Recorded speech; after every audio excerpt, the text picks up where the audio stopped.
Okay, what's up sa inyo mga kadagit? Shoutout sa inyo lahat. Magandang gabi, syempre. May papakita ko sa inyo, napaka-solid na gagamba.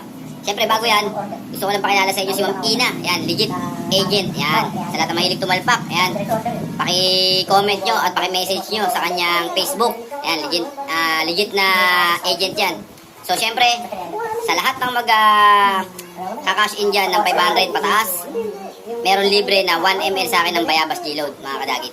So yun lang, eto, panoorin nyo yung gagamba natin. At nasa comment section pala yung link ni Ma'am Ina para di na kayo maghanap. Nasa comment section.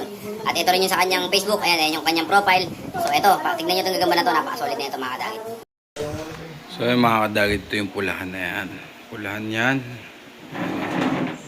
Ayan. May ilalaban ako dyan eh. Yung tala. Ito, pakita ko sa inyo yung tala. Ayan, ang tala. Ayan. Medyo may katawan na maigsi. Yung pula naman manipis na mahaba. So itong tala, ayan, robot. Yung isa ayaw maglakad eh. Yung pula ayaw maglakad. So yung mga kadagit, nasa comment section pala ang link ni Ma'am Ina. Message nyo lang siya.